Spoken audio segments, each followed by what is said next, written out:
So this is a quick inside view of the air conditioning system. It fits in the hatch spot relatively well. There's a little gap in the back, but there's foam that separates the intake from the outtake. You can see up here, there's brackets, and this is what secures the air conditioner to the boat. The stock ones are too small, they're not long enough, and actually these ones are also too small.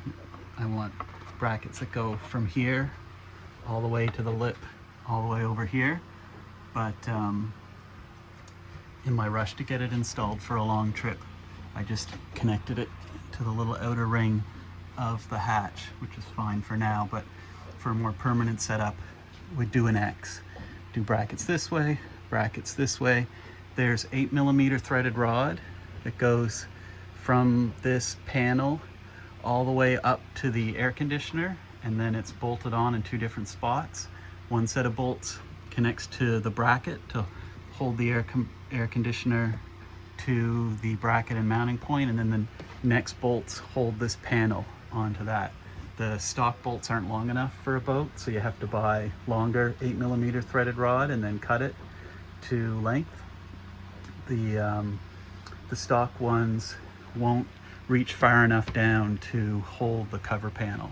So initially I just used zip ties, but I've gotten the longer panels now.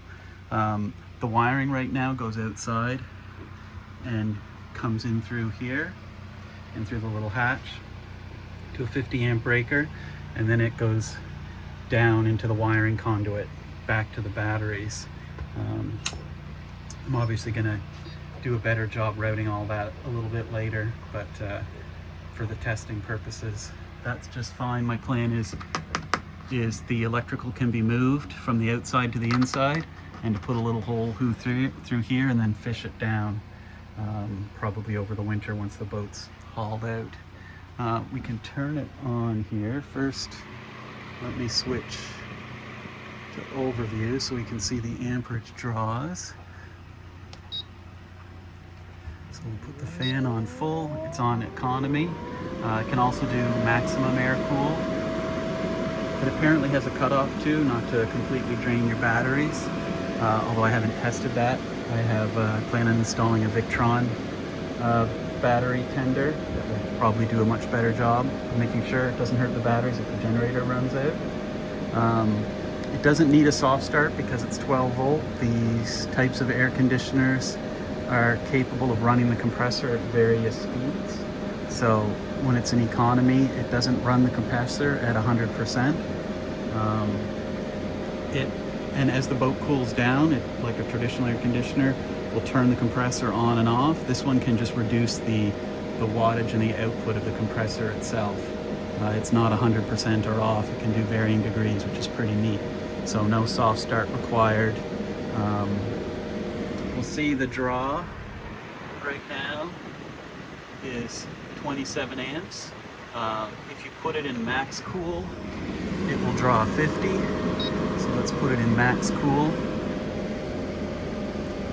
Or at least that's what I've seen in the past. We'll see if it does it today. I've got the solar on, maybe bringing in 7 or 8 amps, not a lot.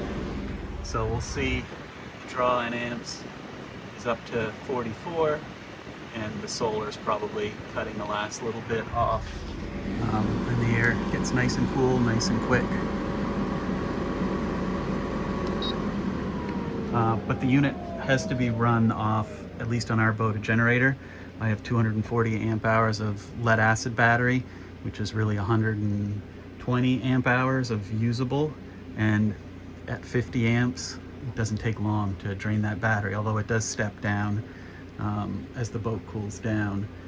We run a generator, a Honda 2000 watt ultra quiet generator plugged into a Victron 50 amp charger that then plugs into the batteries. So the batteries are kind of the intermediary, and the generator keeps the batteries topped up and then supplies the house load, the 50 or so amps that this draws for the first little bit, and then it steps down. And we've run it for 4 or 5 nights, and it works great so far. Here's the view from the top. I didn't have to modify the hatch in any way.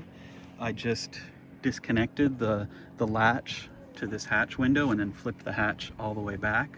So all I'd have to do is, I'll maybe show it in a different video, screw the latch back in, but it's not a permanent modification. So in the winter I can just take this off. This was originally a black one and I just did a wrap of white.